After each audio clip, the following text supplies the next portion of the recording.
Smoking causes cancer and alcohol consumption is injurious to health। धूम्रपान cancer का कारण बनता है और शराब का सेवन স্বাস্থ্য के लिए हानिकारक है। ধূমপান ক্যান্সারের কারণ হয় এবং মদ্যপান স্বাস্থ্যের জন্য ক্ষতিকর।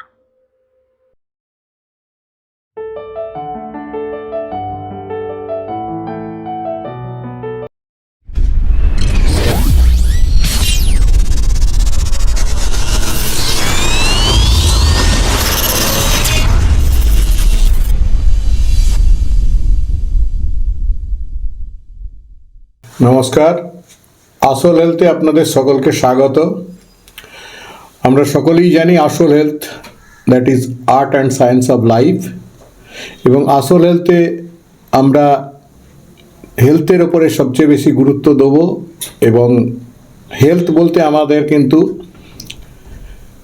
3 ডাইমেনশন, মানে physical health, mental health and spiritual health, 3 রকম হেলথ নিয়ে আমরা আলোচনা করব।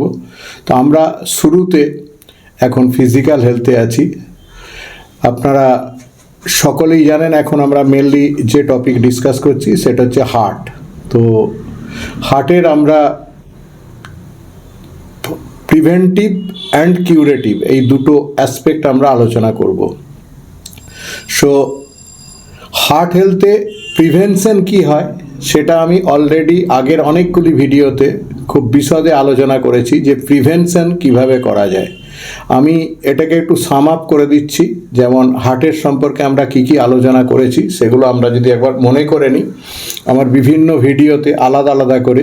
যেমন প্রথমেই আমি বলেছি anatomy and physiology of heart, মানে হার্ট আমাদের বুকের বাঁ দিকে লেফট সাইডে 2nd to 6th রিব থাকে, সাইজ মুঠোর মতো, ডান হাতের মুঠোর সমান সাইজ, এবং এর ড্রাই ওয়েট 250 থেকে 300 গ্রাম, এবং পার মিনিট 72 থেকে 75 বার বিট করছে। বিট করাতে দিনে 1 লক্ষ বার বিট করে এবং 7000 লিটার ব্লাড পাম্প করে। এটা আমি আপনাদেরকে এর থেকেও বিশদে সব বলেছি। এবং এর ফিজিওলজি কি, কিভাবে এসএ নোডে অ্যাকশন পোটেনশিয়াল জেনারেটেড হচ্ছে এবং সেটা AV node, bundle of His and Purkinje fibre হয়ে হার্টের প্রতিটি মাসেলে যাচ্ছে, মাসেল ফাইবারকে এক্সাইট করছে, কন্ট্রাক্ট করছে, হার্টের কিভাবে সংকোচন প্রসারণ হচ্ছে, এগুলো বলেছি। That is the anatomy and physiology of heart part. Then pathophysiology, মানে হার্টের যে প্রবলেম সেইটাকে যে কোনো ফিজিওলজির থেকে অ্যাবনর্মাল যে ব্যাপারটা হয়, যার জন্য রোগ হয় আমাদের, যেটাকে আমরা ডিজিজ বলছি, তখন সেই জায়গাটাকে প্যাথোলজি বা প্যাথোফিজিওলজি, মানে ফিজিওলজির থেকে প্যাথোলজিতে যখন পরিণত হয়, তো সেই প্যাথোফিজিওলজি আমরা খুব বিশদে আলোচনা করেছি যে হার্টের কী কী রকম প্রবলেম হতে পারে, কী কী রকম রোগ হতে পারে। হার্টের যে মেন প্রবলেম সেটা হচ্ছে করোনারি আর্টারি ডিজিজ, কিভাবে করোনারি আর্টারি ডিজিজ হয়, কিভাবে হার্টের আর্টারি, যে 3টে মেন আর্টারি আছে সেই আর্টারিগুলো ব্লক হয়, সেগুলো আমি আলাদা আলাদা করে এর আগে বলেছি। ওই ভিডিওতে আপনারা যেতে পারবেন এবং দেখতে পারবেন। আর এই করোনারি আর্টারি ডিজিজ হচ্ছে হার্টের সবচেয়ে বেশি ভয়ঙ্কর ব্লক, যেটার জন্য পৃথিবীতে সবচেয়ে বেশি হার্ট অ্যাটাক হচ্ছে। এবং আমাদের ভারতবর্ষ, আমরা সকলেই জানি যে হার্ট ডিজিজ আমাদের দেশে সুনামির মতো আগিয়ে আসছে। কোটি কোটি মানুষ এই হার্ট ডিজিজে প্রত্যেক বছর মারা যাচ্ছে। সেই জন্য সেই পার্টটাও আমাদের আলোচনা হয়ে গেছে। তারপরে আমরা আলোচনা করেছিলাম যে রিস্ক ফ্যাক্টর, কি কি রিস্ক ফ্যাক্টর এই ডিজিজগুলোকে আগে বাড়িয়ে নিয়ে যায় সেগুলো। তার জন্য 2 রকম ভাগ করেছিলাম। একটাকে বলেছিলাম নন মডিফাইবেল এবং আরেকটাকে বলেছিলাম মডিফাইবেল রিস্ক ফ্যাক্টর। নন মডিফাইবেল রিস্ক ফ্যাক্টর মানে যে রিস্ক ফ্যাক্টরগুলোকে আমরা কন্ট্রোল করতে পারি না, যেমন আমার জেনেটিক কোড, আমি যে জিনটা পেয়েছি আমার পূর্বপুরুষদের কাছ থেকে, সেটাকে আমি কন্ট্রোল করতে পারি না। আমি পৃথিবীর কোন জায়গায় জন্মেছি সেটা আমি কন্ট্রোল করতে পারি না। যেমন ভারতীয়দের হার্ট ডিজিজের চান্স অন্যান্য চাইনিজ বা আমেরিকান বা জাপানিজদের চেয়ে অনেক বেশি, জাপানিজদের চেয়ে প্রায় 20 গুণ বেশি। এবং আমরা অনেক সময় আমাদের হার্ট ডিজিজ ইউজুয়ালি দেখা যায় অন্যান্য জাতির চেয়ে 10 বছর আগে শুরু হয় এবং অনেক তাড়াতাড়ি দ্রুত বাড়তে থাকে। তো এটা হচ্ছে একে বলে এথনিসিটি। এছাড়া হচ্ছে মেল অথবা ফিমেল। যদি মেল হয় তাহলে মেলেদের ক্ষেত্রে চান্সটা অনেক বেশি থাকে ফিমেলদের চেয়ে, কিন্তু ফিমেলদের after menopause chance almost same হয়ে যায়, এক্সেপ্ট যদি ওয়ার্কিং লেডি হয় বা স্মোক টোক করে বা কোনো অ্যাডিকশান থাকে লেডির, তাহলে মেল ফিমেল সমান হয়ে যায়। এছাড়া হচ্ছে আমার যে মডিফাইবেল রিস্ক ফ্যাক্টর, যেগুলোকে আমি মডিফাই করতে পারি, সেই রিস্ক ফ্যাক্টরগুলো আমরা বিশদে আলোচনা করেছি।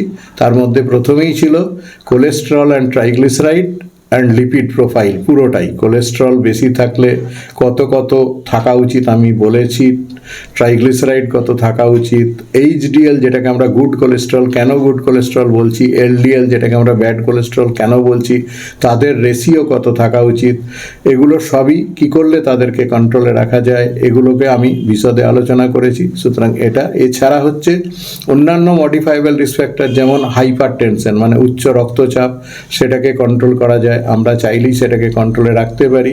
এছাড়া হচ্ছে ডায়াবেটিস যদি আছে, তাহলে ডায়াবেটিসকে কন্ট্রোল করতে পারি। আমরা যে খাবার টাবার খাচ্ছি তার মধ্যে যেন হাই ফাইবার হলে ভালো, high fibre, low fat vegetarian diet ideal diet, কেন সেটা আলোচনা হয়েছে। এছাড়া হচ্ছে আমরা যে এক্সারসাইজ আমরা যদি অনেকটা বাড়াতে পারি, হ্যাঁ, স্পেশালি ওয়াকিং বা একটু ডিপ ব্রিদিং করতে পারি বা একটু ফ্রি হ্যান্ড এক্সারসাইজ করতে পারি, যেগুলো অত্যন্ত সহজে করা যায়, এগুলো করলে আমাদের হার্ট হেলথ এবং আমাদের ইন জেনারেল হেলথ অনেক ভালো থাকে। এবং এইগুলো দিয়েই আমরা প্রিভেনশন, আমরা সবসময় বলি prevention is better than cure. সুতরাং প্রিভেনশনের দিকে আমরা খুব বেশি গুরুত্ব দেবো, যাতে আমরা হার্ট পেশেন্ট না হয়ে যাই। এরপরে আছে আমাদের এক্সারসাইজের পরে আমি যেটা মেন সকলকে ডিসকারেজ করি এবং সকলকে বলি যে কোনোভাবেই স্মোকিং এবং অ্যালকোহল, এই অ্যাডিকশন কোনোভাবেই চলবে না। কারণ আমরা অনেক সময় ভাবি যে এগুলো খুব একটা কিছু প্রবলেম না, কিন্তু এর চেয়ে বড় প্রবলেম পৃথিবীতে আর আসতে পারে না। আপনারা হয়তো জানেন না, টোবাকোর মধ্যে 450টা টক্সিক কেমিক্যাল আছে। আমি পরে টোবাকো অ্যান্ড ইল হেলথের উপরে ভিডিও বানাবো, তখন আপনাদেরকে বিশদে বলবো যে টোবাকো কতটা খারাপ জিনিস হতে পারে এবং কতটা আমাদের হার্মফুল হতে পারে। তো সেই জন্য টোবাকো ইন এনি ফর্ম, আমি বলেছিলাম, হ্যাঁ, ইট মে বি মানে বিড়ি, সিগারেট, পান, জর্দা, গুটখা, খৈনি, নস্যি, গুড়াকু, যা যা হতে পারে তামাক থেকে, তার যে কোনো তামাকজাত পদার্থই হচ্ছে প্রচণ্ডভাবে হার্মফুল। এছাড়া হচ্ছে অ্যালকোহল, আমি কখনোই এনকারেজ করি না। অনেক সময় এটা নিয়ে খুব একটা কন্ট্রাডিকশন আছে, অনেকেই বলে যে 1-2 পেগ খেলে তো ঠিকই আছে, আমি বলবো কখনোই না। কারণ ফার্স্ট হচ্ছে এটা অ্যাডিকশান হয়, সেজন্য কখনো আপনি হয়তো এই সমস্ত টোবাকো বা অ্যালকোহলের সাথে খেলা শুরু করতে পারেন, আপনি খেলতে শুরু করতে পারেন, খেলা তো আপনি শুরু করলেন, কিন্তু খেলা শেষ করবে এই টোবাকো বা অ্যালকোহল।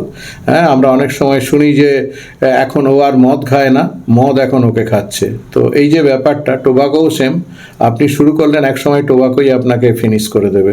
তো এই জন্য টোবাকো অ্যালকোহল আমি কখনোই ইয়ে করি না। আর এরপরে যেটা মোস্ট ইম্পর্ট্যান্ট আমার জন্য মনে হয়েছে, সেটা হচ্ছে স্ট্রেস। আমাদের আজকের দিনে 21st century is called century of stress.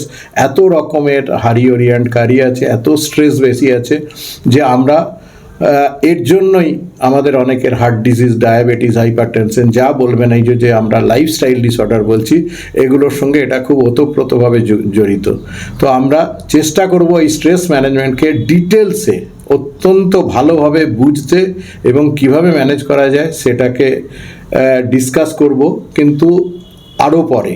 আমি এখন হার্টের পার্টে আছি, সেই জন্য হার্ট নিয়ে আমরা এই আলোচনা আগে শেষ করব, তারপর আমরা আসবো হার্ট ফেলিওর, তারপর ডায়াবেটিস, তারপরে স্ট্রেসে আসবো।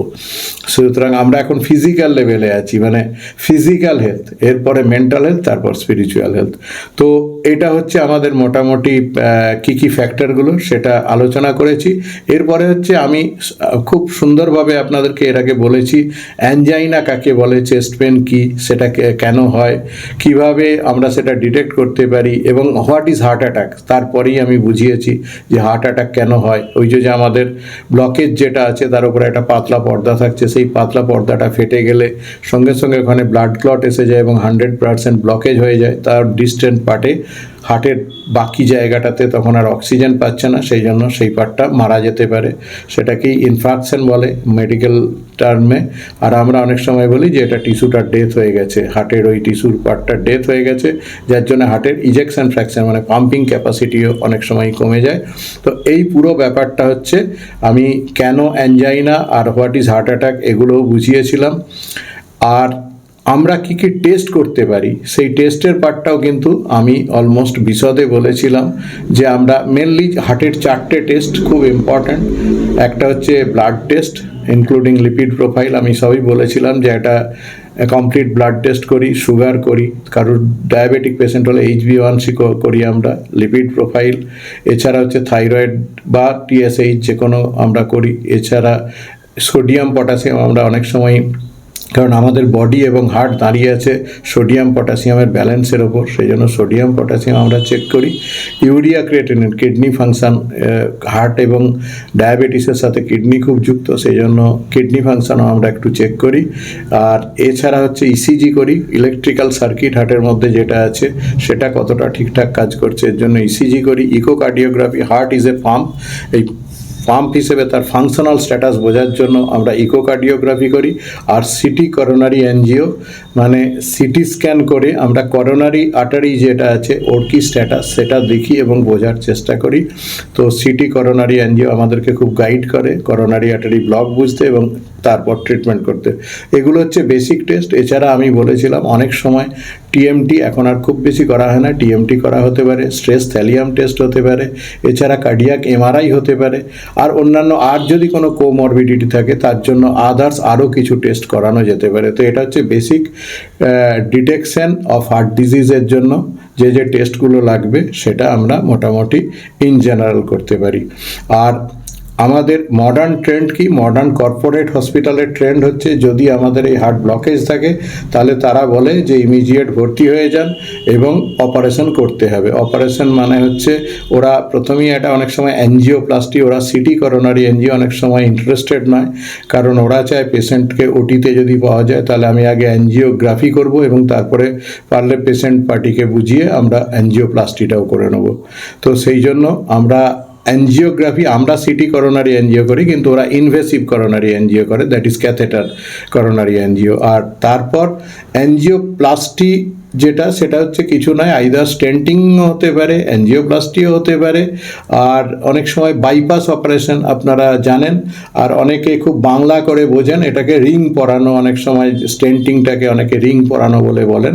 হ্যাঁ, তো এইটা হচ্ছে মোটামুটি কর্পোরেট হসপিটালে এইটা হচ্ছে ট্রিটমেন্ট প্রসিজিওর।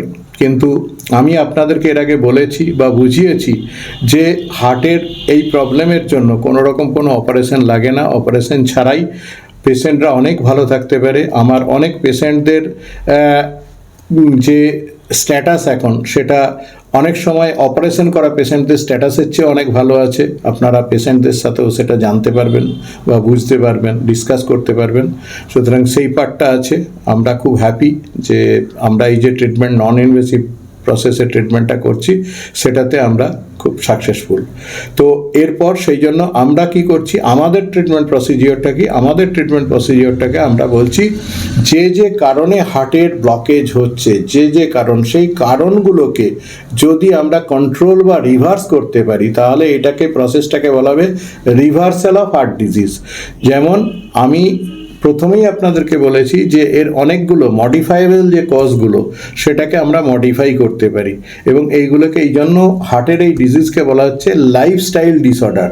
তো আমার যে লাইফস্টাইল, আমার যে জীবনশৈলী, সেই স্টাইলটাকে যদি আমি একটু চেঞ্জ করি, মানে আমি কি খাচ্ছি, আমার কতটা এক্সারসাইজ আছে পার ডে, আমি ফাইবার জাতীয় খাবার নিচ্ছি না, আমার তেল ঘি মাখন ভাজাভুজি এই পার্টগুলো কতটা আছে, মাছ মাংস আমি কতটা খাচ্ছি, এইগুলোকে আমি অনেক সময় কন্ট্রোল করতে পারি। আমি প্রত্যেকদিন এক্সারসাইজ একটু করছি, হ্যাঁ, আমি একটু হাঁটা চলা করছি, একটু ফ্রি হ্যান্ড এক্সারসাইজ করছি, একটু ডিপ ব্রিদিং করছি, এগুলো এত ইজি ব্যাপার। সেই ইজি ব্যাপারগুলো আমরা অনেক সময় জানি না বা বুঝি না বলে আমরা এটাকে কন্ট্রোল করার চেষ্টা করতে পারি না এবং আমাদের অজান্তে এই হার্ট ব্লকেজ হয় এবং যখন আমরা জানতে পারি তখন কিন্তু অনেক দেরি হয়ে গেছে। কারণ প্রথম অনেক সময় আমি খেয়াল করেছি পেশেন্টরা হার্ট অ্যাটাক হওয়ার পরে বুঝতে পারে যে তার করোনারি আর্টারিতে ব্লকেজ হয়েছে এবং সে তার আগে পর্যন্ত করোনারি আর্টারি সম্পর্কে তার কোনো ধারণাই নেই, হার্ট সম্পর্কে কোনো ধারণা নেই। এবং আমাদের প্রচেষ্টা, ঐকান্তিক চেষ্টা যে আমরা সোসাইটিতে এই অ্যাওয়ারনেসটা ডেভেলপ করব যে হার্টের ডিজিজকে আমরা রুখে দেবো, হার্ট ডিজিজকে আমরা প্রিভেন্ট করব, এবং এই প্রচেষ্টা নিয়েই আমরা এগিয়ে চলেছি। আমি আশা করব আপনারা আমার সঙ্গে সবাই সাথ দেবেন। আমি খুব খুশি, আপনাদের সকলকে আমার ধন্যবাদ জ্ঞাপন করছি, কারণ আমি মাত্র 2 মাস এই চ্যানেল শুরু করেছি, এবং এই চ্যানেলে আসল হেলথ যারা এই চ্যানেলটা করেছে এবং যারা আমাকে এখানে নিয়ে এসেছে, সেই অর্গানাইজেশন আমাকে খুব জোর করেই এনেছে বলতে পারেন। আমার খুব একটা এসব লাইমলাইটে আসার কখনো ইচ্ছা ছিল না, কারণ আমি চিরকাল সাইলেন্ট কাজ করতে ভালোবাসি। আমি আপনাদেরকে আগেও বলেছি যে আমি স্বামী বিবেকানন্দের মানে মত পথ ফলো করি, তো আমি খুব ওই ঢাকঢোল পেটানো বা কিছু কাজ করা এসবে বিশ্বাসী নই। কাজটাই হচ্ছে আসল, বাকি এসবে খুব একটা আমার ইন্টারেস্ট নেই। কিন্তু যেহেতু আসল হেলথ তারা এটা শুরু করেছে এবং তারা আমাকে এই পথে নিয়ে এসেছে, আমি খুব খুশি যে আমাদের এই চ্যানেল অলরেডি 2000 সাবস্ক্রাইবার ক্রস করে গেছে 2 মাসে, এবং প্রায় 10,000 ভিউয়ার ক্রস করছে। সুতরাং আপনাদের সকলকে জন্য, কারণ আপনারা সকলে সাথ দিচ্ছেন, তাই আমরা আগে বাড়তে পারছি এবং আগের দিকে যাব। আমি শিওর, আমি কনফিডেন্ট আপনারা আমার সাথে থাকবেন। আপনারা এই সমস্ত হার্ট প্রবলেম, ডায়াবেটিস বা হেলথ সম্পর্কে অ্যাওয়্যার হবেন এবং অন্যদেরকে হেল্প করবেন। আমাদের মোটো হচ্ছে হেল্প ফর হেলদি ওয়ার্ল্ড। সুতরাং আমরা চাইব যে আমাদের ওয়ার্ল্ড আরও অনেক সুস্থ সুন্দর ভাবে থাকুক, আরও সুস্থভাবে আমরা এগিয়ে যাব ভবিষ্যতের দিকে, এবং আমাদের ভবিষ্যৎ প্রজন্মকে আমরা যেন একটা সুস্থ সুন্দর পৃথিবী উপহার দিতে পারি। সেই জায়গাটার কথা মনে রেখে আমরা সকলে মিলে কাজ করে আসল হেলথের আর একটা যে মিনিং, যেটা ডিপার মিনিং, যেটাতে আমি খুব বিশ্বাস করি, সেটা হচ্ছে এ সাইন অফ লাভ। কারণ আমি যা কাজ করি তা আমার হৃদয় থেকে উৎসারিত হয়। আমি একমাত্র পৃথিবীতে প্রেমকে গুরুত্ব দিই। সেই যে প্রেম, সেই প্রেমের সাথে আমরা প্রেমের বন্ধনে জড়িত হব, প্রেমের দ্বারা আবদ্ধ হয়ে আমরা আরও জগৎকে প্রেম বিলিয়ে দেবো এবং প্রেমের প্রচার করব। এটা যেন করতে পারি, আপনাদের সকলের সহযোগিতা পাই। ধন্যবাদ, নমস্কার।